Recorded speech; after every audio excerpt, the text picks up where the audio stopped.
Hello. Tonight's events will speak to notions of change at the institutional level. So we would like to begin by stating that MIT acknowledges Indigenous peoples as the traditional stewards of the land and the enduring relationship that exists between them and their traditional territories. The land on which we would typically gather for these lectures is the traditional unceded territory of the Wampanoag Nation. We also want to acknowledge the Ohlone people of the Bay Area, where you will find the headquarters of Zoom, our digital hosts for this event. We acknowledge the painful history of genocide and forced occupation of their territory, and we honor and respect the many diverse Indigenous people connected to this land on which we gather. These acknowledgements are just the start of what we hope will be necessary actions to address the needs of our Native students and to increase representation at all levels of the institution. Welcome everyone to the Department of Architecture's virtual fall lecture series. My name is Indrani Saha, and I'm a PhD student in the History, Theory, and Criticism of Art and Architecture Discipline Group, or HTC. My HTC Forum co-chair, Aldante Winston, and I are thrilled to have you join us for today's event with Professor Charles L. Davis II, titled Black Material Culture in the Round. This lecture is part of the HTC Forum series, which is an opportunity for the doctoral students within HTC to invite scholars whose work we find intellectually compelling, scholars who are shaping the field, instigating critical conversations, and with whom we are engaged in our coursework and our research. Tonight's speaker certainly meets all of these criteria. This HTC Forum event is organized in collaboration with the MIT Department of Architecture as part of their Fall 2020 public program. We want to express our gratitude to Department Head Nicholas DeMonchaux for his vision of a unified departmental lecture series, to Amanda Moore for her relentless organizational efforts, and the behind-the-scenes media and video team making this webcast possible. It is my pleasure and great honor to introduce tonight's speaker, Professor Charles Davis II. Professor Davis is an assistant professor of architectural history and criticism at the School of Architecture and Planning at the University at Buffalo. His academic research excavates the role of racial identity and race thinking in architectural history and contemporary design culture. He holds a PhD in architecture from the University of Pennsylvania and an MArch from the University at Buffalo. Professor Davis's work calls upon the discipline to be deliberate in its reflection, recovery, and writing of what has been written out of architectural history. He is co-editor of the 2015 Cultural Reader, Diversity and Design, Understanding Hidden Consequences, and the very recently published Race and Modern Architecture, co-edited with Irene Chang and Mabel O. Wilson. This book collects 18 case studies on the racial discourses of modern architecture and analyzes how architecture has intersected with histories of slavery, colonialism, and inequality from the Enlightenment to the present. His 2019 book, Building Character, The Racial Politics of Modern Architectural Style, published by the University of Pittsburgh Press, traces the historical integrations of race and style theory in paradigms of, quote, architectural organicism, or movements that model design on the generative principles of nature. His research has been supported by grants from the Canadian Centre for Architecture, the Temple Hoyne-Buell Center for the Study of American Architecture, and the Graham Foundation for Advanced Studies in the Fine Arts. His current book project, tentatively titled Black by Design, An Interdisciplinary History of Making in Modern America, recovers the overlooked contributions of Black artists and architects in shaping the built environment, from the Harlem Renaissance to Black Lives Matter. Professor Davis will be in conversation with our very own Darielle Cobb, a PhD candidate in HTC.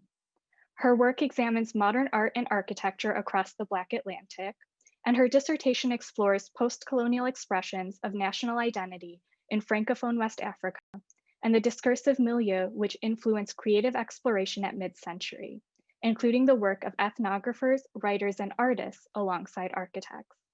Some of you may recognize Darielle's voice from her talk show, Dangerous History, airing on WAWD Radio, where through a series of thematic interviews, Darielle and her invited guests examine the process of becoming a scholar and highlight the questions that drive students to the archives in search of answers. Tonight, Darielle will be speaking with Professor Davis about his most recent project in progress that centers on revising the architecture archives at MoMA in hopes of pushing producers of color to the fore. I want to thank you both so much for being here tonight. But before we dive into what is sure to be a provocative discussion, I want to state that we look forward to this conversation extending to those of you joining us from all around the globe. So please post any questions you may have either on this webcast page down below or on Facebook for those of you who are streaming through that platform. So with that, I hand it over to Darielle and Professor Davis.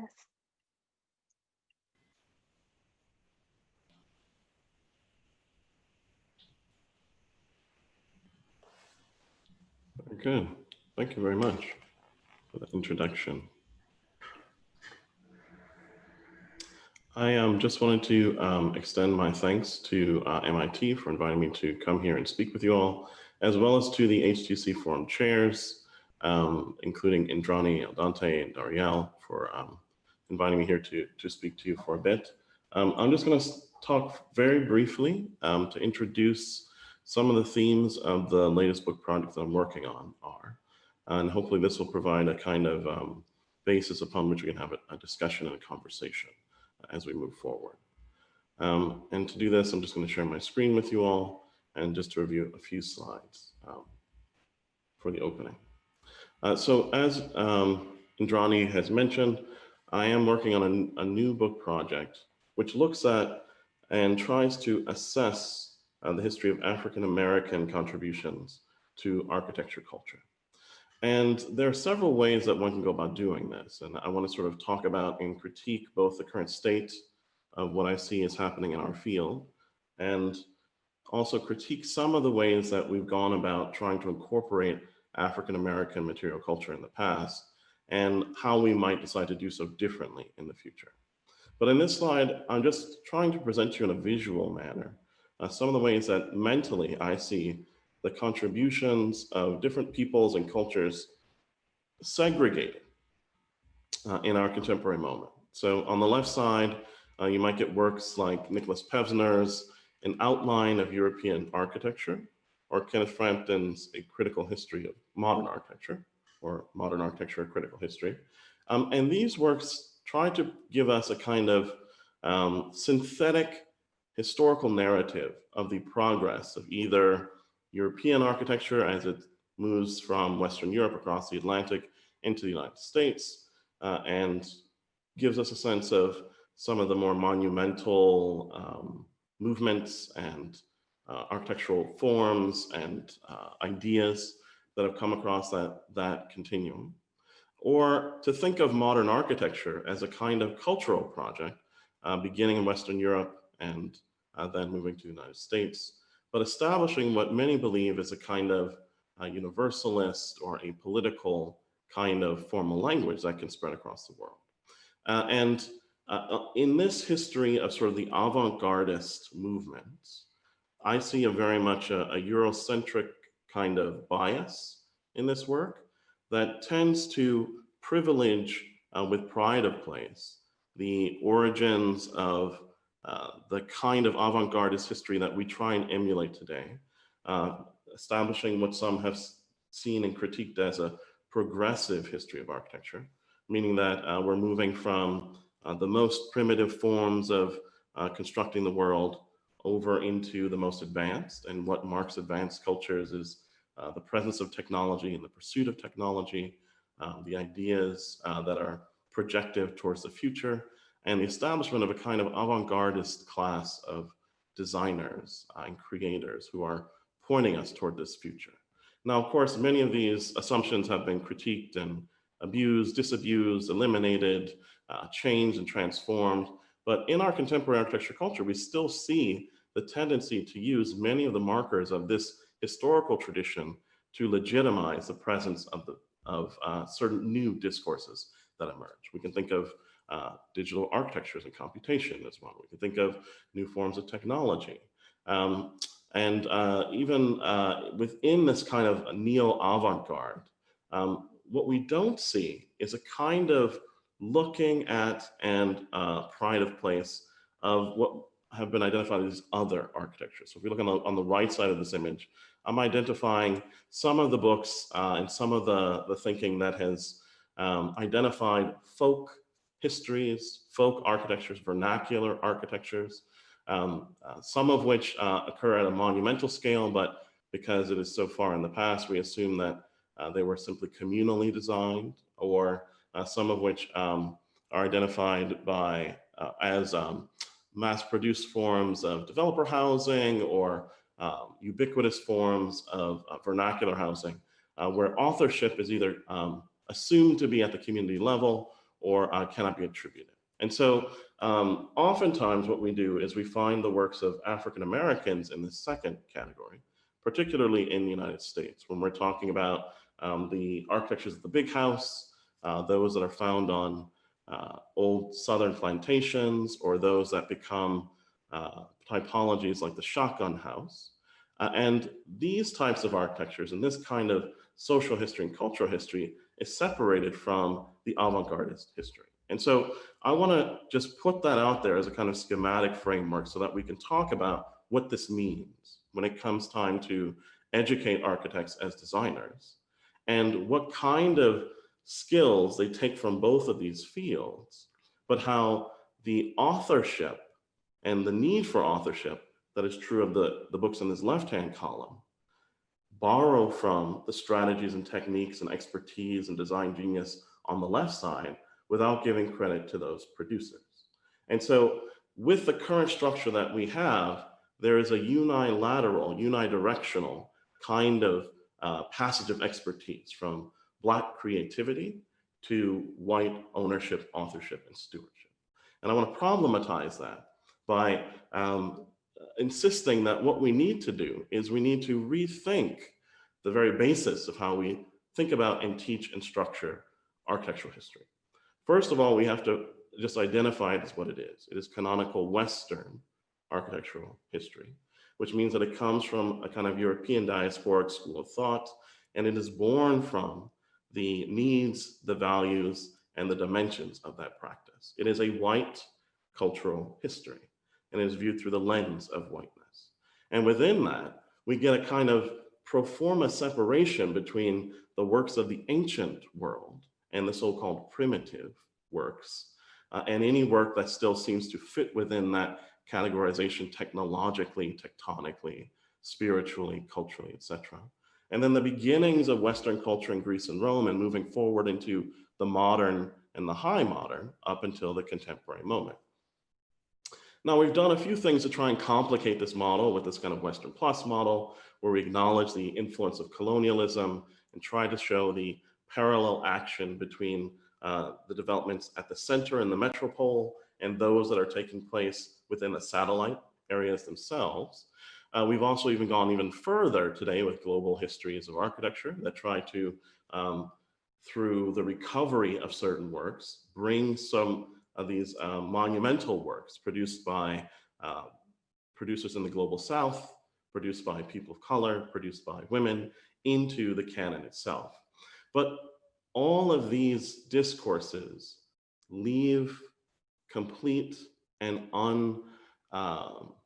unreconfigured this notion of a canonical avant-gardist conception of architectural history. It still says that what architects design are monumental works. These monumental works are both different and formally innovative from the things that we see commonly. And they come to represent a kind of consensus of where we are in the cultural moment. Somehow they capture the zeitgeist of what is happening at this moment. And I think that this very model prevents us from giving due credit to what it is that people of color have produced in the United States, and particularly African Americans. I think that instead what we need is not architecture capital A, that because of the scale of which it takes to complete these buildings and the money and the wealth that's required for this, tends to lend itself towards legitimizing the very imperialist and very exclusive interests of the white elites who lead our culture in this kind of settler colonial context, but instead to reconceptualize architecture more broadly in a horizontal way. That architecture is really a material form of social praxis. It takes cues from and works in tandem with many forms of cultural production, particularly within the African American community, where we've seen advances in artistic culture, in dance culture, in our expressive cultures and different forms of material cultures. And that if we don't fixate on the objecthood of the building itself and require that to be monumental, but understand the ways that the built environment accommodates and fosters these broad kinds of cultural practices, then we're able to then more fruitfully understand that the history of Black architecture in the United States is already out there. It's well understood by many others and just needs to be categorized and ordered by architectural historians in a way that allows us to be more productive as designers, both at this level of A capital architecture monumental works, but also at the level at which most of these cultural practices are already engaging in and could enrich them even more so with some of the techniques and strategies that we have itself. So if we think about the first option, Black architecture in the canon, we end up with looking at works like these by Paul Revere Williams or Robert Robinson Taylor. Here's the theme building in the La Concha Motel, both designed and constructed in 1961. There's also the Madam C.J. Walker House by Vertner Tandy. We can think of many of the architectures on Tuskegee Institute's campus, now Tuskegee University. These are the folks who either went and trained at Ivy League institutions or first stopped and trained at HBCUs and then at Ivy League institutions, went on to get the architecture license, and then to design works in the most monumental style. And so if we don't do anything, we just accept the discipline and the current definition of architecture as it is, we'd have to not only incorporate these types of works, but I think that we'd have to complicate the ways that we talk about them, particularly as we are looking at these examples, to complicate the definitions of modernism that are at stake here. And I'm going to refer to a really old text in English literature and English criticism, literary criticism, Houston A. Baker's Modernism and Harlem Renaissance, where he essentially tries to reinterpret what the meaning of the Harlem Renaissance was. And this is in the 1980s. This is at a time before African-American literature has become a kind of staple discipline within, or staple field within the discipline itself. And one of the things he had to contend with was the invisible ways that whiteness structured one's understanding of what modernism was and how modernity was translated artistically. And he made a case for recovering the Harlem Renaissance, not through the old lens of what he called the white transatlantic modernisms, but understanding what it was that African Americans were doing to adjust themselves to their own subjectivities within the United States.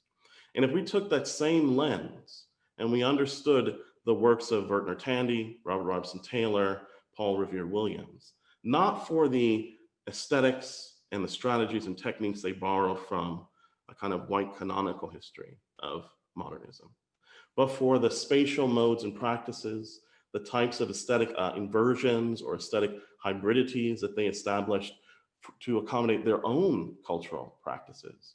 Well, now we not only get a richer history of African-American culture within architecture, not just Paul Revere Williams as the architect to the stars and Vertner Tandy mastered the kind of European revivalist modern architectural styles, but we reinterpret these very languages for what they repressed in their canonical histories and what had to come to the fore in these new cultural contexts. We literally breathe new life into them because they now are seen to accommodate practices that were not even anticipated at their point of creation. But then I think there's also a richer field, which is Black architecture as a critique of the canon. And for this, I would point to Lewis Gordon's essay on the essences of Black existentialist philosophy. And Lewis Gordon is an African-American architect. He's somebody who follows in the footsteps of people like Cornel West, who helped to define what Afro-American philosophy might even be. within the Western canon. But for Gordon, what's interesting is that he's looking at the ways that the impossible status of Black humanity within the United States context as a settler colonial nation, as one that opened its doors as a kind of pro-slavery republic, one that reserved the privileges of possessive individualism for the white male land-owning citizen, where Black people were not even given citizenship, and there were 3/5 of a person as political compromise to give the South even greater political representation than they would have normally. And so within that space where there is no such thing as Black humanity, it's not even legally recognized, that successive generations of Black subjects have had to not only survive under these conditions, but to thrive under these conditions, and to do so in a way that legally required the acknowledgement of their humanity, at least in terms of the letter of the law, if not in terms of social practice. And that this long history of coping, it meant that the Black citizens themselves had to invent a subjectivity that gave themselves the worth that was not given by the general populace, that was not given by general social practice. And when we look at the history of material culture, Black material culture through that lens, then we start to understand the ways that really genius social commentators, critics, architects, artists, filmmakers, different types of creative peoples have tried to recuperate a narrative for Black America that at many times was also architectural. So here's an example taken from Mabel Wilson's book, Negro Building, the Star of Ethiopia pageants, one of which that W.E. Du Bois participated in directly in Philadelphia in 1916, that uses as a backdrop some of the antiquities of Egypt, and then sort of performing in the foreground. We have a kind of borrowing of some of the old symbols and languages from Africa, but combining them with contemporary African-American practices to create a new historical narrative for the present that would allow Black subjects to project something toward their civilizational futures, the kinds of things that they could contribute by reassessing and reimagining what that cultural framework would be, new origin myths in order to create a new present and new future. Literally what it is that avant-gardist architects do when they create manifestos and try and reshape what history is in order to create something for the present and the future. We come to examples like Amiri Baraka and his Black Arts Repertory Theater School and the Black Arts Movement, which he imagined to be a kind of material exponent of the Black Power movement and ideology, but not just a way of representing what these political ideals were, but literally serving as a kind of creative hub for establishing a new type of material culture. And so when I look at his work, when I read his work, what I see are images like on the very right here, where he'd have these kinds of street performances. Sometimes there would be people who would station themselves on the corner. It's very much like the kind of corner or street side preachers that you would see and that were lionized in films like Malcolm X during this time period. And what were they trying to do? They were trying to get a message to the people about a particular kind of political rhetoric and ideology to move forward.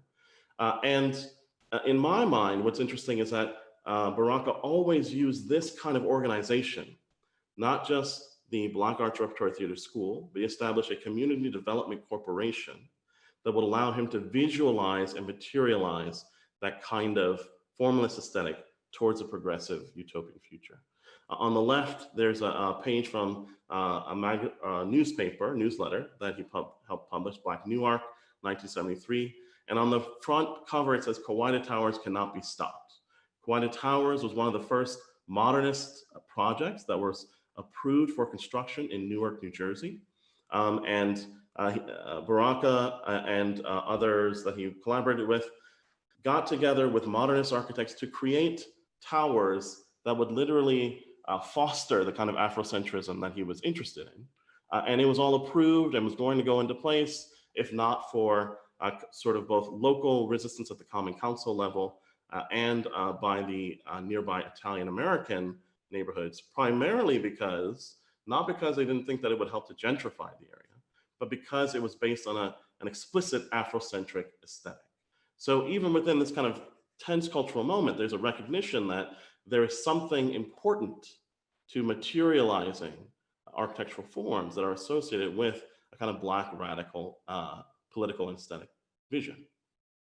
We can look at examples like June Jordan, who collaborated with Buckminster Fuller to establish an alternative form of urban renewal, what they call the skyrise for Harlem, which literally consists of a form of these kind of beehive domes starting at the level above the height of most of the existing structures in the neighborhood, consisting of ramps where cars can drive up, and then buildings along the sides of these honeycombs that would allow for the redevelopment and the redeployment of the current citizens living in the area, while you changed the fabric underneath, and then you could come back down and resettle the area when it was reconstituted in a way that would actually support Black life in a positive way, a positive manner. And so here is someone, June Jordan, who started her training as an architect in environmental design, moved over to literature, poetry, and the stage and theater, but still was thinking about the city and still thinking about a utopian and urbanistic visions for Black space. And then there are even people like Wynne Thomas, who has served as Spike Lee's long-term production designer. If you have ever seen the film Do the Right Thing, and you remember that most of the film takes place in Sal's Pizzeria, Sal's famous pizzeria. What's interesting is that that building was not a real building. It was actually made for the movie. And when Thomas himself went out and canvassed the neighborhood, found all the different elements, tectonic material elements that would give the atmosphere of a kind of Italian pizzeria. They built this pizzeria. They opened the movie with a pizza party for the entire neighborhood. And then they used the neighborhood again at the closing of the movie for the riot scene where the building was torn down, almost presciently before the LA riots happened a couple of years after the film was released. And so this notion of architectural realism that comes into the theater would help us to restructure our notion of what the modern theater and stage architectures represent in this long tradition, moving from just an analysis of sort of the European ideas through some of the French theaters and opera houses that tend to ground this kind of history to something else, another form of modern subjectivity that we can use. And then this here is just a kind of summary slide of some of these that I've talked about. There's also Andrew Herscher's book, The Unreal Estate Guide to Detroit, which kind of recovers and tries to recover some of the material practices that are done by people at the local level, particularly for buildings that have been written off as sort of productive sites in the capitalist sense for the real estate market. And then there's Rick Lowe's Project Row House in the Third Ward, Texas, where he conserved and renovated existing shotgun houses to serve as the spaces for artist residencies. And within this space, I think what I think is so interesting is that we have a literal fragment of Black material culture within which new people can come in and contemplate the future state of Black material culture. And so this kind of use of this stock, this surviving building stock in order to steward new and future conversations, I think is part of just a small part of the rich history that we have left on the table as architectural historians because of the frames that we've inherited. So I'm hoping to, both within the conversation today and then over the next couple of months and years, to think about and to experiment with new subjects and new frames for how it is that we can move forward and reform this kind of history, hopefully leaving behind a better canon, but also providing people with a new kind of analytical lens for thinking about what architectural material culture is really all about. Okay, so hopefully that's good kind of introductions so that we can converse and discuss some of these issues. Yes, thank you very much, Charles. That was a really rich presentation. And I also just wanted to thank, again, the forum co-chairs for inviting me to participate in this conversation, which I'm very excited about. I have so much to ask, but I'll start with something that you've started to frame in this particular conversation and also in other writings, that there's this tension between the work of the architectural historian or scholar or architect now who's interested in issues of inclusion and interdisciplinariness, and the work of institutions of record that are trying to renew or rehabilitate or somehow reconstruct their own archives. Mm-hmm.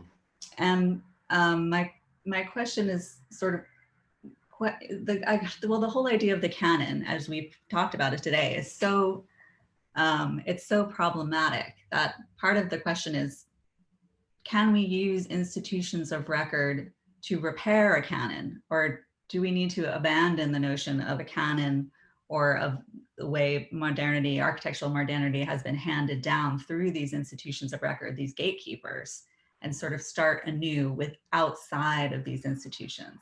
Mm-hmm. So, I mean, I think that both of those responses are sort of extreme reactions. Mm-hmm. Like one is like, well, let's just keep what we have and repair the edges, right? That's the sort of inclusion project. Let's just get a couple of people of color to put on the ends, you know, and then that way, you know, we're not racist. See, Black people can do it too, so it's okay. And then the other one is sort of what I would characterize as the kind of neo-avant-gardist approach, which is that everything our forefathers did is wrong. Let's just turn it all upside down and do it completely differently, which isn't really getting rid of the canon, because you need the canon as kind of reference point to understand what this new element is anyway.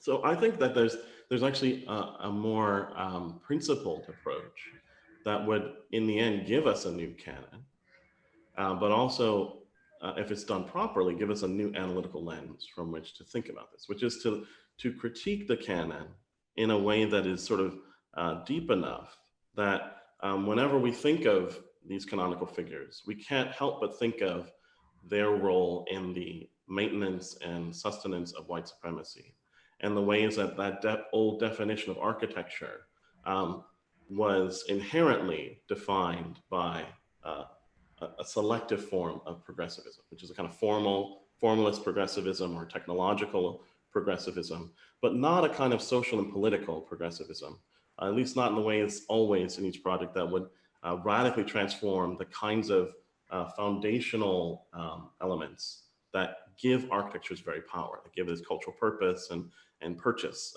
within the field. And so for the ways that I thought completely about the book Building Character, which sort of takes canonical figures like Viollet-le-Duc and Gottfried Semper, Louis Sullivan, Frank Lloyd Wright, the 1932 exhibit at the Museum of Modern Art, and tries to show how these projects were inherently racial, that they were sort of really thinking about whiteness in real time in terms of how it supported European nationalism and then American settler colonialism.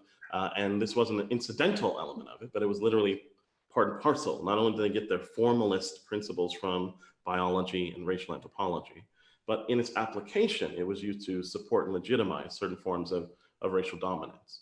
Now, if every time we teach someone like Le Corbusier and Mies van der Rohe and whomever, not just in this kind of apolitical formalist sense of here are their techniques, but we say that the way that they employed these techniques continue to support a white supremacist form of being, then we still have the canon, but it's now sort of critiqued in a way where we can no longer look at it in an apolitical sense. So then when we want to pull techniques from them, we have to be sure then that those techniques are no longer bringing with them the baggage of the old. And then when we incorporate new subjects into that canonical narrative, we're critiquing them in the same ways. You know, what are the political associations? What do they legitimize in terms of social practices and social values? And I think that if this becomes the kind of lens where we're sort of self-conscious and critical about these associations, and for me at least, if that becomes the habit, then I think we have a healthier architecture culture. And I wouldn't say that it would be impossible to still create these, monumental works using, a great degree of money and privilege to get completed. But I think that what they would say then would be explicitly political, and then we could take it on those terms. So So, but I mean, I do have to say, like, when you start a project such as this, you do have to be prepared to throw away everything. Like maybe everything that a particular architect worked on is so compromised, or, so it did not consider the racial politics and the cultural politics of what they were doing to such a degree that maybe that approach is not good to recuperate for the present. But as long as this becomes everybody's job, then I'm happy with keeping the canon that we have and testing it, like field testing it, and then seeing what survives into the present. So, in other words, rephrasing the canon and presenting it in an anti-racist manner. Mm-hmm. Absolutely. Yeah, I mean, one of the other issues then is confronting the myth of neutrality of avant-gardism itself, right? The sort of technological, political neutrality and racial neutrality. That's part and parcel of modernity itself. And how do you detangle the definitions, the epistemological and subjective definitions we have of the modern subject, alongside that as you build up new canonical examples, or simply widen the spectrum of sources that are included in the classroom? But I mean, I find that the only people who believe that myth are architects. When you talk to like regular folks and politicians and developers, and everybody else knows that it's political. Right. And even some architects complain that it's political. Like we have this sense of the kind of the pragmatism following someone like Abraham Koolhaas, who says that we're restrained to only do this much. And most fields, when like the grounds upon which your practice is shrinking and shrinking and shrinking, they would evolve and change the grounds of their practice. But there seems to be this kind of romantic insistence that we have to keep that kind of definition. And so I just think that we're in a space now where only the most elite spaces can produce that kind of work. And it's always just seemed an absurdity to me to have an entire discipline where everyone is trained as if they can complete just this small 5% of projects. And then we all pretend that, this is kind of an equal meritocracy, and, all good ideas float to the top, as opposed to, you find your way through the back door, the window, through the cracks in the siding, or however it is, into this kind of club of people who define what architecture is. And then that's how you get to make your mark on history of ideas. So I feel like it's a myth. It's a mythology that architects tell themselves because it gives them cultural prestige. And all I ask them to consider is that there are other modes of cultural distinction that one could use that are equally useful. And that not only democratize in the sense of training more of our professional guild to do this work, but also puts us into greater contact with more interesting points of cultural production, so that we're not always just looking into this very narrow field for what it is that we could be producing. Now, I think that is beneficial for like all architects, but when I think specifically from the realm of Black architecture and what's needed for that, it's absolutely necessary to define it in that way. Otherwise, it's always going to be a kind of less than, a kind of lack, a kind of absence in relationship to what can be produced much more easily in white elite spaces.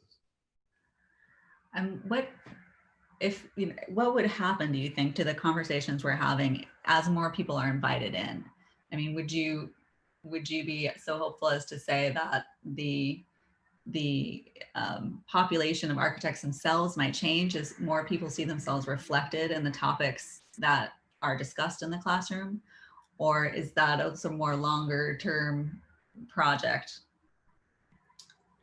Well, I mean, I guess, and I don't pretend to like have the one model by any means that would be perfect, right? But when I think of this, I still think of architects who are trained to be licensed, who go on and produce, like sometimes the most monumental works, like the new museums and the multimodal airports and forms of travel. Like there's very expensive and very difficult to manage projects. I think that architects in that sense are trained very well with the skill to take complexity and to find ways of managing it, both intellectually, in terms of diagramming and in representation, And I think that we still need those skill sets, but I think that we would also sort of elevate the status of some others who do work that, quite frankly, the architectural profession has thrown away to maintain the center. So I don't know that the center would really change, and I'm just sort of being pragmatic about that. Like all of our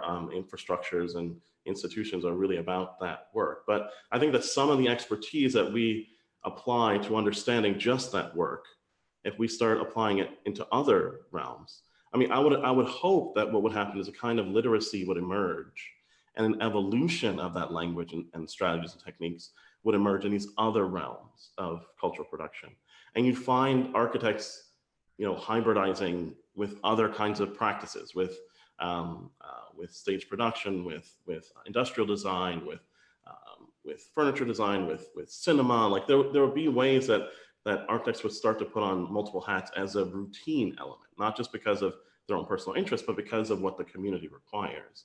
And then I think, in me, that would be the best of both worlds, because you get to reform the culture of the center in a way that allows for it to be more productive. Like it just acknowledges some of the things that it did not acknowledge previously, and things that I think have already consistently been happening, but now we don't leave it to other, you know, art historians and media critics and others to talk about. We literally talk about them in that sense. And I don't know if, like, in that, you know, if I'm calling for kind of a return to a kind of an older humanist model, it's not quite the generalist, because I don't think that's what I'm interested in. It's more about like this kind of culturally specific set of skills that one develops. And I think that if we were to talk about it pragmatically, like when a student comes into architecture school and they come from a community, you know, they're not asked to kind of either become, you know, bicultural citizens, where you have to learn this European discourse and then you have your own, but you kind of keep it to yourself. We don't really care about that. Right. Or worse, to eliminate that, you know, like to whitewash that and suppress it so that you can fit in, but that they consciously develop that as they move through. And that's, for me, when we'll know that we've gotten to a place where the institutions are actually fostering difference. So it wouldn't preclude having to learn some of those European discourses, but taking from them only what is useful for this cultural project, so that when you leave, you're a cultural producer with many arms, and you know, you don't have one arm tied behind your back as you're out there to try and do this practice. That's sort of how I see it. But I'm not opposed to like 3 or 4 or 5 different models of this, and I think that experimentation would be really quite useful in this realm. But you know, like I contemplate, for example, and you know, without naming names, the stepping down of some of the people of color who were appointed as deans of architecture schools. They've had success abroad. They come to the United States and they find a great level of conservatism in these institutions.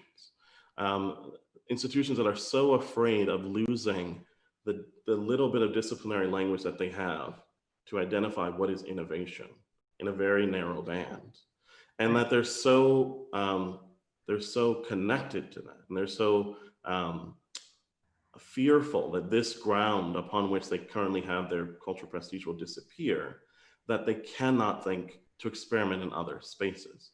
And so, like, institutionally, the question you asked about institutions is a real one, because even the institutions with the greatest amount of money, with the greatest ability to bring in you know, high degrees of intellectual talent, their corporate culture, for lack of a better word, may be so conservative and so closed that even though they can identify the problem, they may not be the source from which it is solved.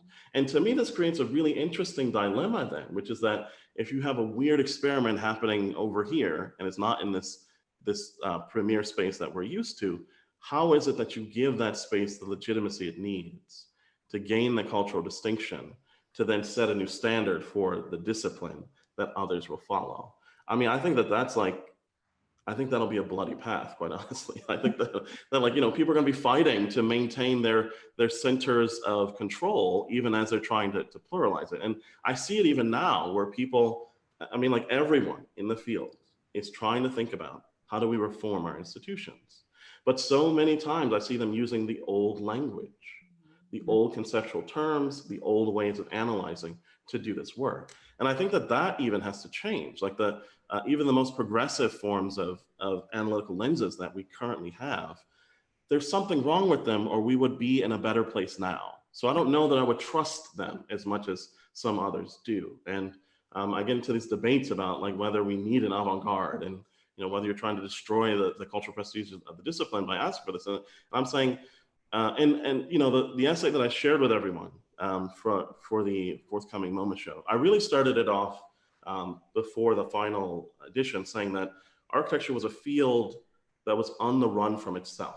It was running away from its shadow because it was afraid of what it would become if it stopped long enough to let all those changes set in. And I feel like we're in that moment now. And I feel like, there is a great opportunity for some of these institutions to be bold and to create a space of experimentation.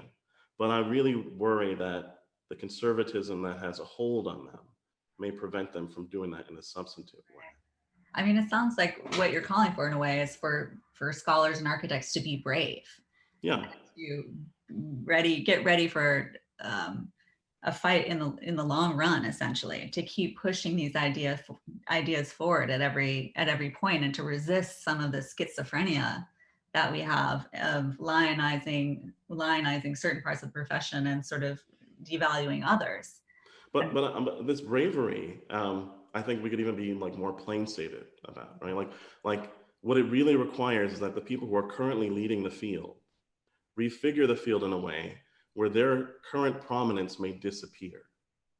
Mm-hmm. Like it's literally like the project of disinvesting in white supremacy and the kind of psychic violence that comes with racism. And as an idea, it's fine, but most people want the path forward where they don't have to give up anything. I don't lose any wealth and privilege. I don't lose any pride of place. I just sort of move towards the future and other people get wealthier, right? That's the mindset of capitalism, ever expanding. What if we can't do that? What if the expansion has already reached its limit and we need to redistribute? And I think that is really challenging for some people. That questions sort of the role of historians and architects in general. Are we ourselves already locked into that sort of obsolescence in terms of our limitations? How do we confront our own archival limitations that might be simply practical ones, not knowing where to look? Mm-hmm. How do we sort of break our own bounds and allow ourselves to bring in more radical parts of the built environment, essentially? I mean, one thing that I was thinking about in your slides is June Jordan is a very different figure from Amiri Baraka, and I would mm-hmm. imagine one is more readily acceptable than the other. Mm-hmm. So having those conversations where you're going into an architecture classroom and talking about Amiri Baraka, that's a quite a big departure that suggests that our way of practicing up to now is simply over as historians. Well, I mean, that's how I think about it, but I do think that there's an inertia in terms of the established institutions that may prolong that period of transition. And but at least when I'm optimistic, I think that this change will happen regardless. And the real question is whether this change will happen in a way where it can be taught in architecture schools, or where architecture students have to go to art history courses and to courses in cultural studies and American studies and to courses outside of this space, or if they have to go to certain elite schools or certain remote schools and practice with certain practitioners who are doing this work and have found a kind of institutional basis for it. But what encourages me is that our recent, the recent administration of the U.S. presidency, the events that have occurred over the summer, even articles that are sort of like, very shortened, plain speak versions in architecture trade magazines that talk about, what is the way forward? How is it that our field is racist and legitimizing white supremacy? Even within that space, when they're asking experts, they also tend to be saying the same thing. So there seems to be a recognition of what the problems are in a broader way than I've seen in past moments of hand-wringing and self-reflection. So I feel like there are enough people watching, both inside and outside of our profession, that, you know, if you have like, I don't know, some movement where people are really interested in the core principles of modernity and they use that to establish some new avant-gardist movement, there are going to be some really tough questions about like, well, why are we using this exclusive, you know, cultural pedigree to establish this new movement? You know, things that like we didn't have the setting to ask of some of the postmodernist debates and deconstructivist architectural movements, and even some of the early experiments in computation that started to emerge, where we had a kind of parametricism, but there wasn't a way to add social variables to the parametricism, where there was this fiction of the building making itself as if it was sort of autonomous from any kind of social pedigree. I mean, even in like, you know, Wired magazine and regular magazines, people are now saying algorithms repeat the racisms of the programmer, and that there are ways that it's learning to be racist just like its society is. So in that sense, just the sophistication with which people understand the ways that technology really just emulates these social practices and expects our cultural products to just be more sophisticated and better about addressing race. I think that there's going to be growing expectations that architects, you know, deal with that responsibility. And so I'm hoping that all of those forces combined would lead to some kind of change. I just don't know where it will happen. I can only sort of say like, there's this great opportunity, and I hope that some of these leading institutions take the invitation to do it. I mean, absolutely, and the source material is so rich. You know, the idea of how do we build futurity through the lens of social justice? You know, how do we build a Black futurity? To me, that's, as a scholar, it's incredibly exciting, that idea, and I hope it's sort of sui generis will bring more of these conversations forward, because it complicates what's already a rather nuanced subject matter in a way that's very exciting. And for me, I think like for those who are fearful that like if the old, in the worst case, if the old canon gets thrown away, that there's nothing left to study. Like, how can we do this? Like, however many hundreds of years or thousands of years we've been studying this practice. But if we were to change the discourse from a kind of you know, a monolingual kind of canon to a multiplicity of canons, a generation of plural histories, I mean, there's just so much work. Like everybody in our field could be doing it, and we'd never be done, right? Like there'd be ways where like everyone could learn from a kind of indigenous history of architecture culture, and African-American history of architecture culture, and some of the cultures of the global South coming into, like, these aren't peripheral anymore. Now they're really helping us to understand what is the complexity of modernity. And if it's not just through the one sort of European lens, what is it that it's doing in the world? And what kinds of material cultures is it producing? I think that like when we start to be able to articulate that, any kind of fear about it being unproductive would disappear. And not only would it reinvent the old canon because of the way, like it would incorporate some of these productivities that's actually being, by definition, colonialism and certain forms of domination, which by now should be pretty well proven. But in terms of how one resists that, like the tools of resistance, the tools of making a space or a bulwark against that force is not to be found within European modernity. It's to be found in other spaces.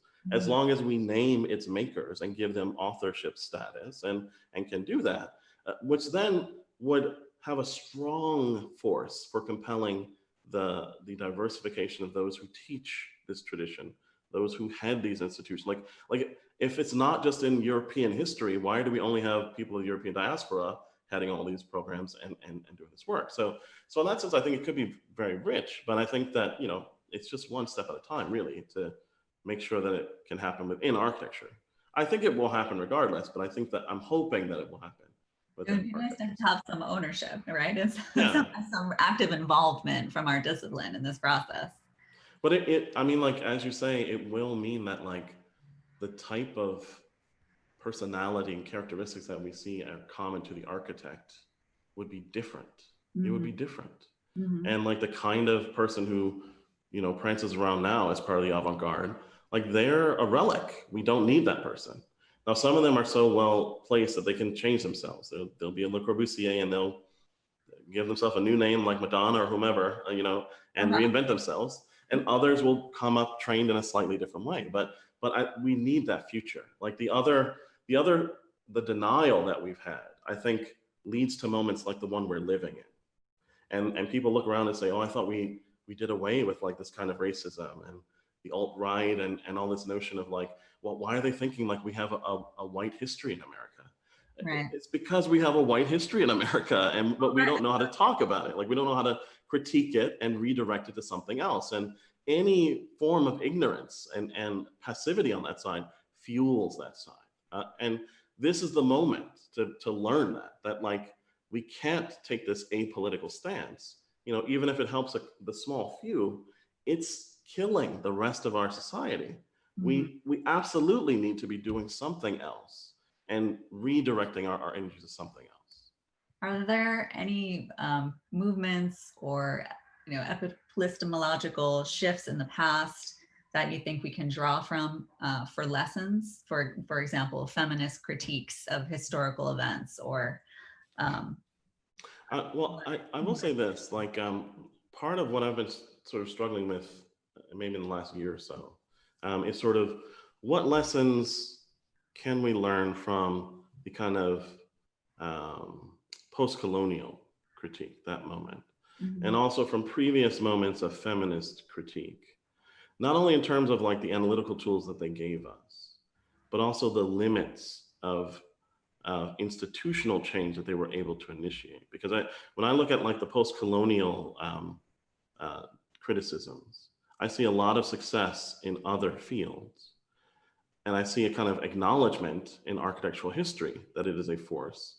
But in the same ways that I would argue that vernacular architectural history, which is also another victory for recovering the works of people of color, that each time the centrists found a way of segregating that kind of literature so that one doesn't have to contaminate the middle space. Right. And so institutionally, I think that all of these forms have either been assimilated and or blocked and marginalized in a way that allows for the center to continue as it is.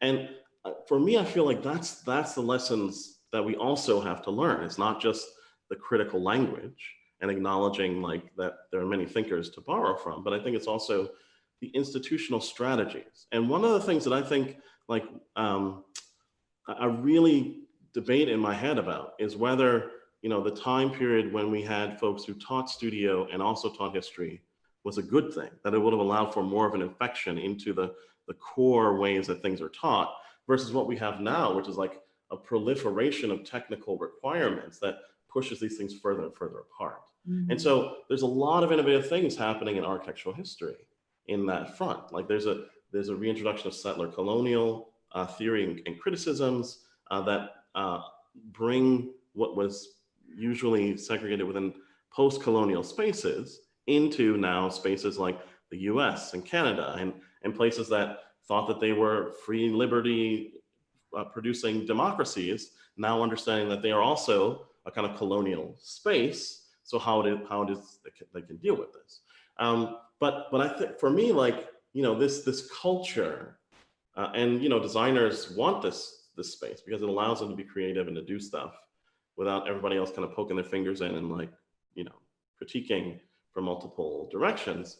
But I think that within that incubator, if that's the model you want, then you've got to bring more skills in. And right. So maybe what it is that we need is a kind of a hybrid scholar, like somebody who does a bit of this in a very strategic way, not in a generalist way, but from the cultural tradition that they're from or from the cultural tradition that they want to contribute to and problematize inherently in the work that they're doing itself. I mean, I think if we have that model, then at least studio can't be this kind of silo space where people can run and hide from the problems of the rest of the curriculum, but they have to bring it into that space. I mean, in the interim, there's also all these opportunities for collaboration, simply reaching across departments and inviting people to co-teach or co-create programs. And there are some schools that actually, they have historians co-teach studios with studio faculty for that reason. Right. Like, as you say, there probably are many models, but I think however it is that we do it, I think that's the way that I think we would probably make the greatest impact. And I just don't recall, I know I've seen some, and I can recall some historical experiments in like how feminism and design come together. and some sites that forced people to deal with the reality of post-colonial context.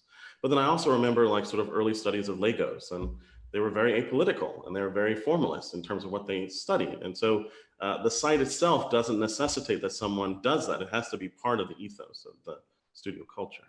Yeah, I mean, like we're the ones that the studies you're referring to of Lagos, I imagine, are the ones from Rem Koolhaas as sort of the ultimate apolitical, figure of himself. I need to turn now to some questions, and I just want to remind everyone who's watching through whatever platform you're watching to please post questions. I have a question from Mark Yarzenbeck, actually. And he wants to know, how does one translate these critiques into a practical pedagogy for architecture students? Students that are getting ready to be professional architects.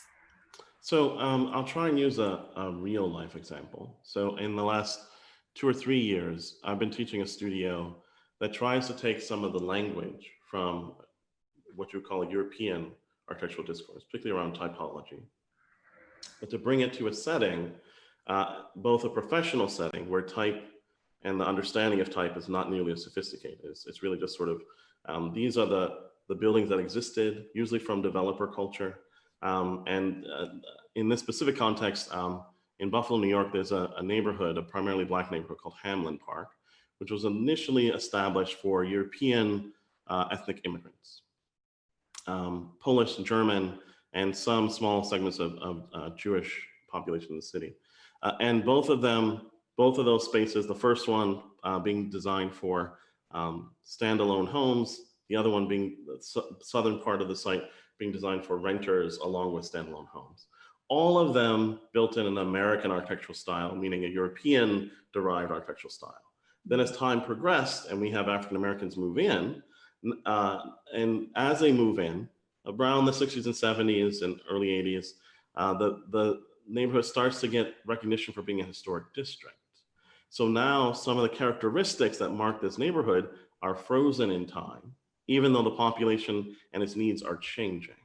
And so this studio asks students to contemplate what formal changes could be made to this space that would formally register the distance between the European ethnic immigrants who lived there and the African-American ones who came in. By studying through African-American studies, American studies, interviewing people in the neighborhoods, looking at oral histories, and understanding the spatial practices that happened there and that had to be sort of shoehorned into these spaces.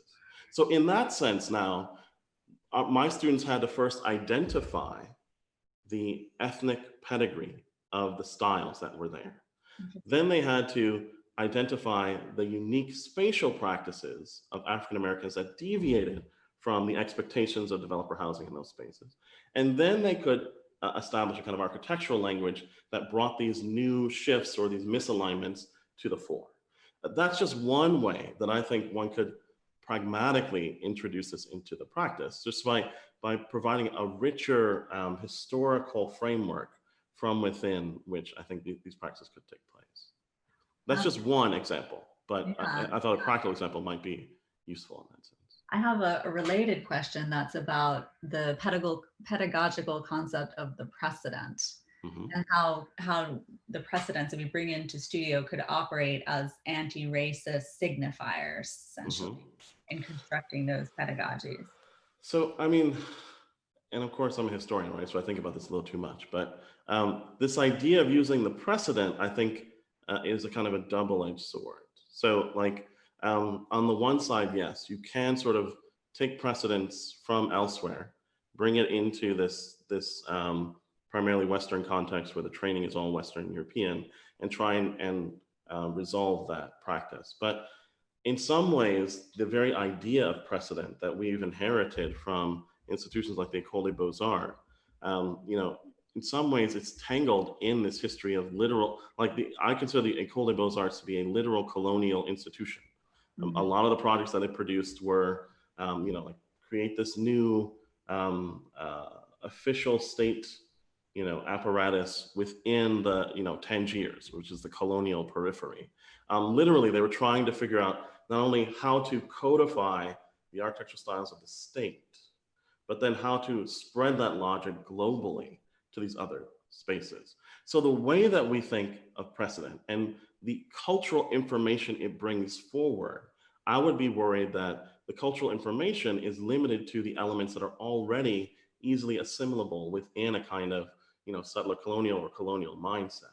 And so I think we'd have to do violence to that term. We'd have to sort of look at it, critique it, analyze it, and clearly identify what elements perpetuate, white supremacy, and which ones, does it allow for subversion of. And we may have to call it something else, and we may have to nuance that practice. But I think that as long as that was the project, as long as like that self-conscious reformation of precedent was the use, not just a kind of, as we know how to use precedent, we just bring something from somewhere else and bring it in. I think, if we do that, it'll just look kind of different, but it'll operate the same ways. So like we'd have to really reformulate what we mean by precedent to make that. I mean, I feel that way about the word vernacular, which I learned from Professor Jarzenbeck, comes from this Latin root referring to a house slave, essentially. Yes. That is essentially inherently considered a lower class thing, as a sort of less culturally important category. So I really feel this need for new vocabulary, both in studio and in the history courses. I have a question here asking if you can elaborate on Colin Rowe's idea of urbanism, which you mentioned earlier. I mean, he had a lot of ideas in urbanism. Yeah, I suppose more specifically, which ones would you like to point to as helpful in these circumstances?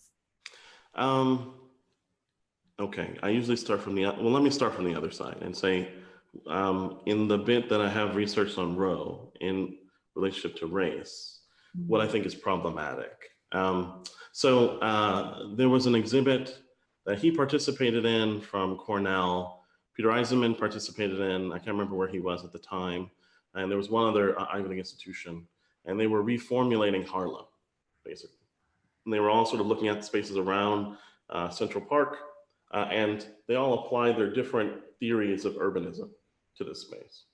And you can find this in Robert Stern's book on New York 1960. There's a kind of section there at the beginning of Harlem where they talk about this. And what's interesting is that, and when I looked at the what they actually did, like the physical dimensions of the plan, knowing a little bit of what's in Harlem itself, in some ways it was a kind of gentrification scheme for Harlem, New York. And it was a way of sort of bringing the old 19th century fabric of the walk-ups and the brownstones into a kind of broader, thicker kind of urban fabric that would allow for and would require almost a kind of middle class and upper middle class sense of wealth and privilege and belonging to placemaking in order to be legible and to make it work.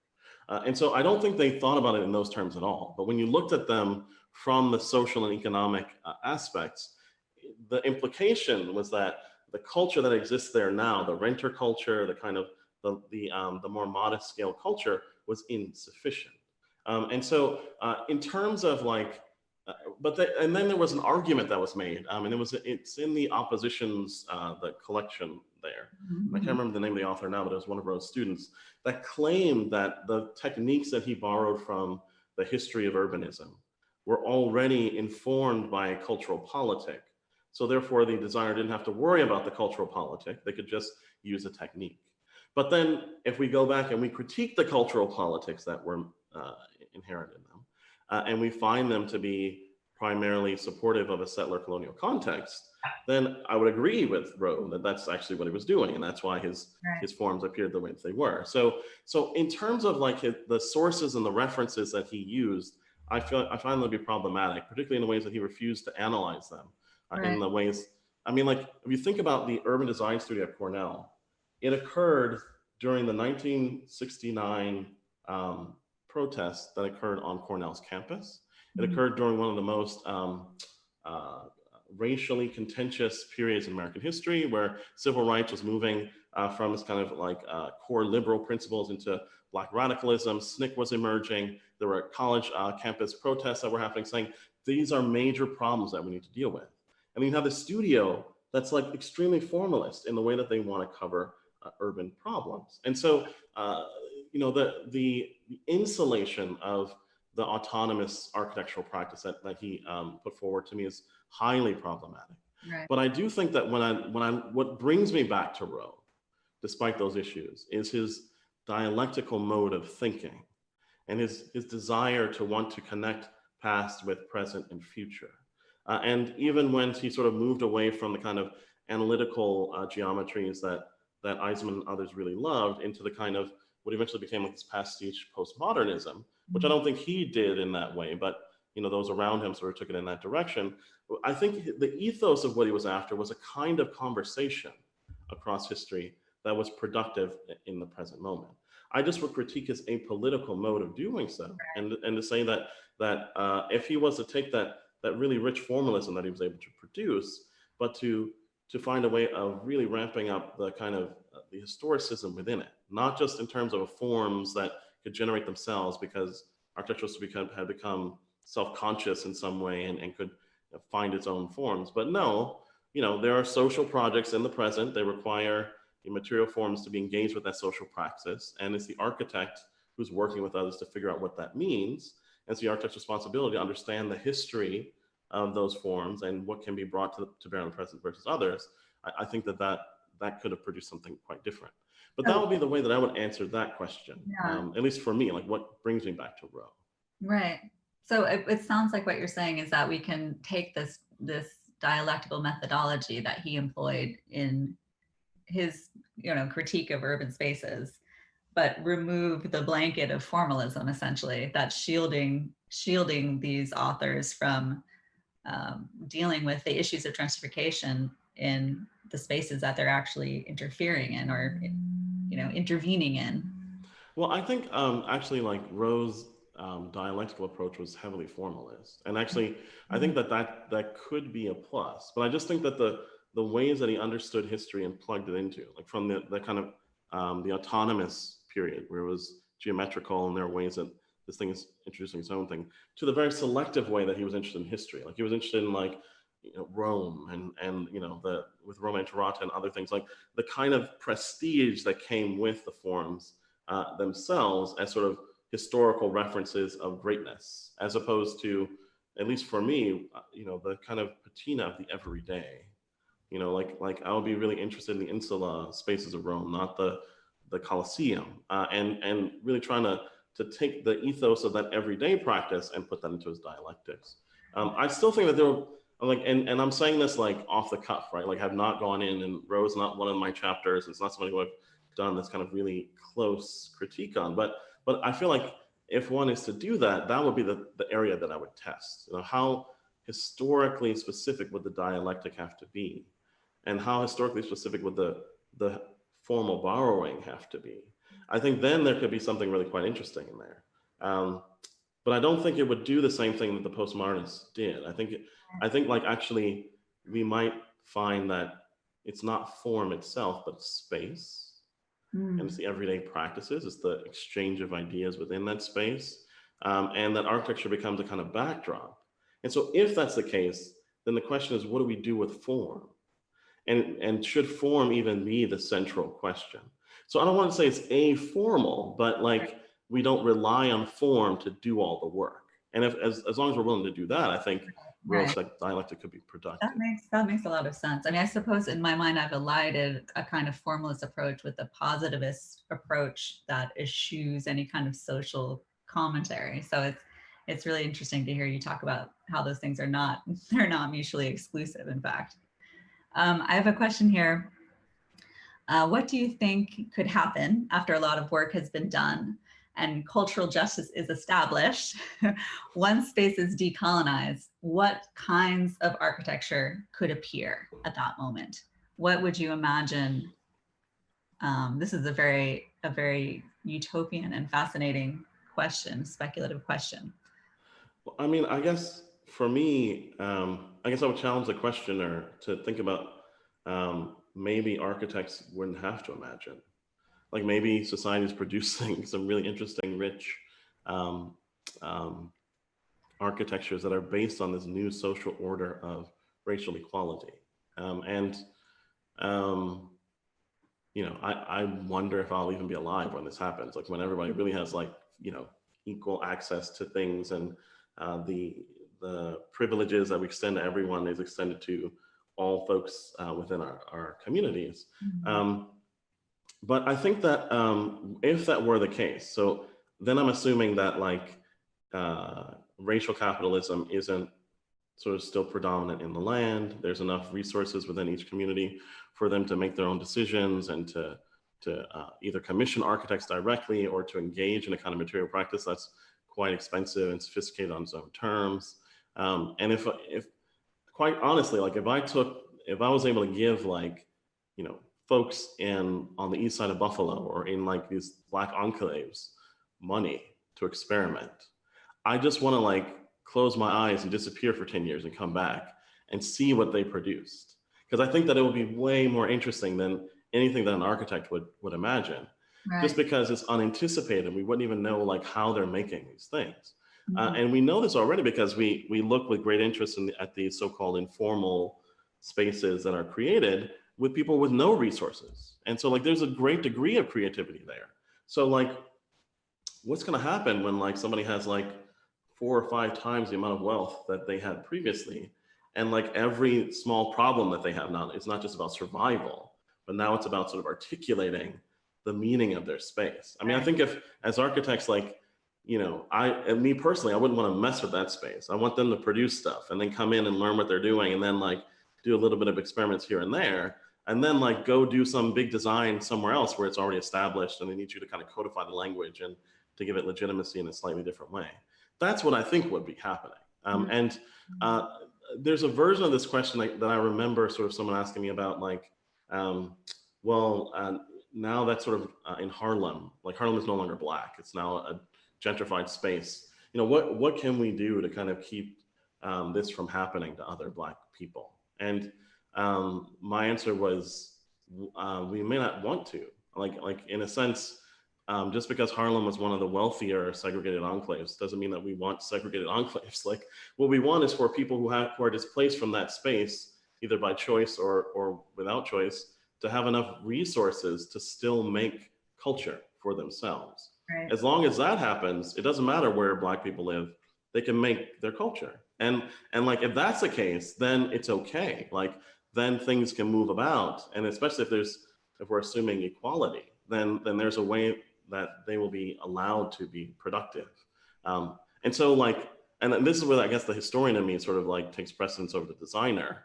And I would just like, let it happen and let's see what they produce. And then let's come in and like understand it a little bit more and contribute to when people the are there. Yeah, when people are empowered and have enough resource to actually create their own spaces, we don't have to worry about any lack of creativity, in other words. And so that I think so. Yeah. And that's part and parcel of my mission to like democratize the architecture. Like, who is the architect? I think that like, if we can acknowledge the creativity in multiple spaces, it doesn't take away from what we do. It just gives us more to work with, I think, in that sense.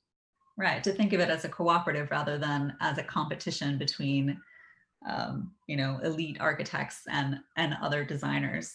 And I would know that this world exists because the Pritzker Prize winner for that year would not be somebody who was a licensed architect, who was trained in these elite circles. It'll be some weird community experimenter who like had a lot of money and did something that was really quite interesting, and occasionally, you know, collaborated with architects, but it was confident enough to do their own thing. Like once a Pritzker Prize does that, I'm really interested in that kind of like experimentation, that kind of acknowledgement. I feel like it could happen sooner if we had something in addition to the Pritzker Prize, you know? It's possible. It's possible. Whatever the version of the Pritzker Prize then at this time. There's a question here. Going back to when I mentioned Amir Baraka, why would it be a departure to discuss him in a cultural or historical context? And is this an example of cultural supremacy rearing its head in schools? So for me, what's interesting about Amir Baraka is not just the discourse around him, but the parallel and segregated discourses that exist of that time period. Mm-hmm. So for example, I teach a course called the Modernist Spaces of African-American Literature and Film, where we look at people like June Jordan, Amir Baraka, Pauline Marshall, Angela Davis, other people who are creating radical new visions of poor Black urban spaces that were not urban renewal and that were not European utopian schemes. But we don't talk about them in the same space. Architectural historians aren't responsible for learning about these people who also wanted to reform space in the same ways that they talk about architects who were doing experimental works with drawings and models. I think that if we were to expand that so that we have an interdisciplinary history where we have to talk about them together, the conversation that we have about either group is less segregated and siloed and more interdisciplinary and more informative of the other. So I actually think that for the architectural historian to consider Amir Baraka is a shift, not because of what Baraka did himself and the kind of ethos of Black separatism and Black nationalism that he put forward, but because it necessitates a reformulation of what the architectural historian does and the tools by which they create histories of the present and the past. If that happens, then we can study people like Baraka, who has a very separatist and nationalist mode, as well as some others. And we're not going to be infected by their way of thinking. We're going to contextualize them within the history of ideas in a way that's more strategically inclusive than what it is we do now. It doesn't have to be a statement on our part to expand the canon in that way. It's just part or an endorsement of his politics. Right. I mean, like there are things that Baraka said that would be described as xenophobic, as anti-feminist, as anti-Semitic. Like there are things that he said that, because of the way that he worked, not just were hyperbolic, but sort of the extreme end of Black nationalism. And we should be able to critique that, just like we would critique anyone's ideas. But we can't do that if he's not thought of as part of the canon that we must look at. And Right. fortunately, he's a kind of figure with enough scholarship around him that it wouldn't be hard to put him into our history of ideas. We could actually, there's a set of literatures to do that. You know, I think that if there was somebody who was less well covered than him, then it will be a bit more difficult in terms of doing that project. Right. Next question here. Do you think there's a risk of complacency among some progressive design silos when small advances become mainstreamed? And where does this threshold exist between naivete and cynicism? So, I mean, the center can always assimilate. That's literally how it stays the center. Like, Right. I'm sure in this cultural moment, you know, like some people of color will be hired by major institutions. This will be their main project, and they'll be given a space to continue to do this work. You know, it depends, for me, it depends on sort of what time scale you're using to measure this change. So like if our expectation is that like after this summer, there's some kind of radical reformation of architecture culture, and like we're finally in an anti-racist space in 2021, I think we're bound to be disappointed. But I think that if like part of the space of writing canonical historical ideas is opened up to some of these cultural producers, and then there are pockets within which this is taken seriously and experimented with, then I think we have the material, the foundation for really serious kinds of institutional changes. But I think that they happen at a small scale. But fortunately, if we're engaged in this project of knowledge production, well, now, you know, we can talk about it for many years to come. Like I talked about in this talk, Houston Baker's ideas about modernism in the Harlem Renaissance from the 1980s. You know, that's a really long time ago, right? Like you can go through the entire college and not have to learn about his ideas. But the fact that it's in that history of ideas, and that with the right focus, you can recall it, I think that there's a space there. So, I mean, I don't expect, you know, like 20 years from now, we're not going to have the same conversation. I would be really disappointed if like 120 years from now, we were still having this conversation. We do seem to be in a moment where there's a certain amount of momentum and popular focus on these issues. But as the question suggests, there's also a kind of there's a bit of backlash, but people aren't able to articulate it because they're in a liberal space, they're in a kind of progressive space. They can't articulate the fact that I don't want things to change. I like the things the way that they are. I don't want to have to deal with like diversity being part of the core of the curriculum, even though those are thoughts that people have. And there's also just, institutionally, like institutions, they serve to concretize certain social values, but they also serve to slow down the pace of change. So like, especially within the professoriate, like if you are a tenured professor, at a really elite institution, and you're not only free to create new ideas, but you're also free to sit on old ones and to swat down new ideas from coming into play and for having influence.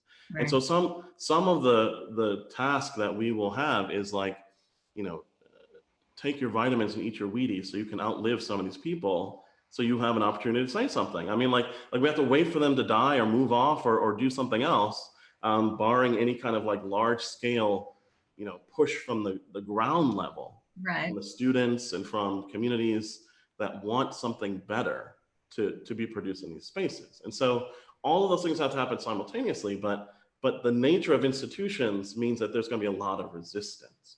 Right. And to me, like, that's not cynicism, that's realism.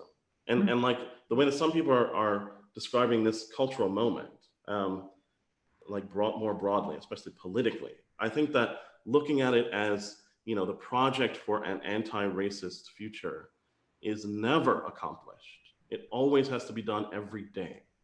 So, I mean, like, it's your job until you die, especially if you are a person of color. Like, every day is fighting for an anti-racist future. Right. That's like what American democracy is and right. should be. So, like, why would we expect our institutions to be anything else? Right. In the same ways that, like, we're still fighting the Civil War and Southern racists have morphed and become other parties, the conservatives within architectural history are still here. And right. they self-occidentalize and say, well, we're just going to talk about Western architecture. We're going to talk about architecture in North America within this time frame. They're not going to say, like, I'm a white segregationist or I'm a white supremacist. They're going to frame it differently, but they don't want the kind of fonts from which they're getting their power and their money and their influence to change, and they can't imagine a new future. So they're going to be paralyzed in this space. And I think that that's human. And from that perspective, I think, like, probably talking to me is not the best thing. What you need to do is, like, read, because, like, we're getting a real-time demonstration of this. You look on the news and you see Black Lives Matter has started a protest, and we see how the press covers it, regardless of whether the leaders of that movement have started fires somewhere or not. Everyone gets labeled there. We see the permissive ways by which white militias and alt-right and white supremacists can work with police. And some Americans think that, oh my God, like, this has never happened in American history. This is consistent in American history. You can find political cartoons of Martin Luther King standing in front of a burning city and people blaming him for the burning elements. You can find video of white policemen working with white militias because militias were a part of the history of where the police came from. And there's already a kind of institutional sympathy there. So in that sense, like, if you know the history of social movements and you know the messiness and the confusion that comes there, and even like the misogyny that's embedded into some of them, and the kind of xenophobia that's embedded in some of them, that can be born from this moment and turn to fundamentalist types of causes, I think then, like, you'll develop a kind of realist sense of what it will take to reform the architectural institution. And if you do that, then I don't think there's no room for cynicism. It just is. That's right. Your job, right, to go in and reform and to find spaces for reform.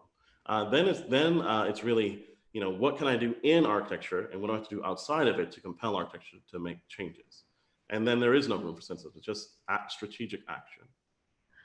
I'd like to ask one more question, although we're running out of time. So if the moderators want to stop me, please do so.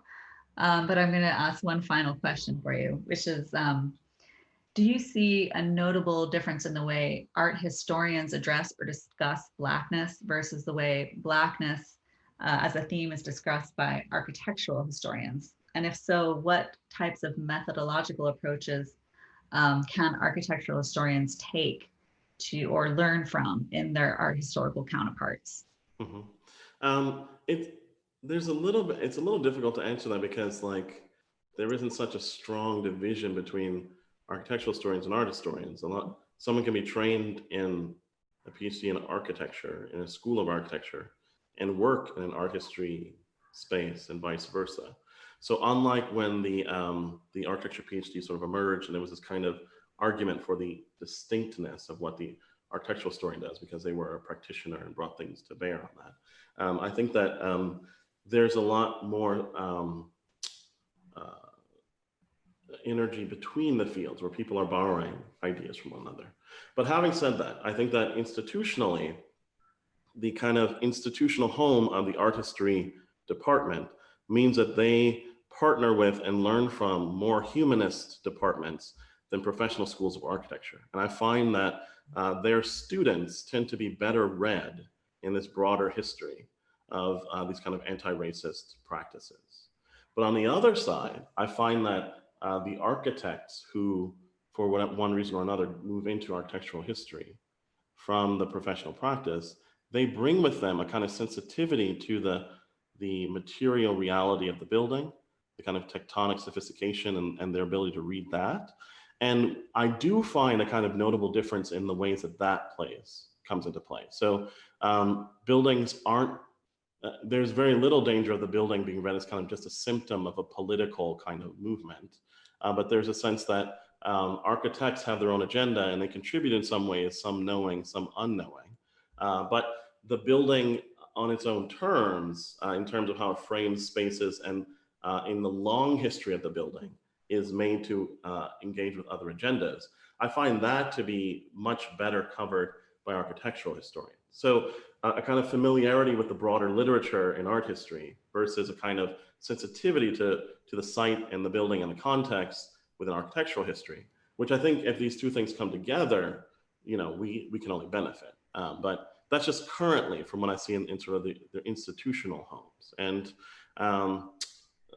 architectural historians who are being trained now, because they, at large institutions, they can work with art history professors and in American studies and in architecture, that doesn't have to be the case. Like the separation doesn't have to be there. But in some schools, it might be. Like they may not have the same resources as some of the larger institutions. Well, I want to thank you for this wonderful conversation. And no, I want to thank you guys because like whenever I feel like I can talk for another hour, I know it's been really good time. So I appreciate it a lot. Yes, thank you so much. And I hope it's in a series of similar conversations that encourage us and help us move through these discussions to become more productive scholars. So thank you very much, Charles. And I'm going to turn it over to Eldante Winston. Hi, Charles and Darielle, thank you for a wonderful discussion. And thanks for everyone who tuned in tonight. I think there was a lot of inspiration and excuse me, a lot of inspiring debates that happened online that you couldn't see. But that type of discussion amongst budding architects and scholars is what we want to do here with the HTC Forum. So again, thank you for that. And as we conclude the evening, on behalf of myself and Indrani for HTC, again, we thank you. And on behalf of the architecture department, we like to ask that you join us for the next event, which is Wednesday, October 28th. We'll co-host a special event with the Harvard Graduate School of Design entitled The Architecture of Democracy, a conversation hosted by Mark Lee and Nicholas Demonchaux with colleagues from Harvard and MIT. So again, thank you, Professor Davis. Thank you, Darielle. And thank you all for attending tonight's lecture. Have a good evening.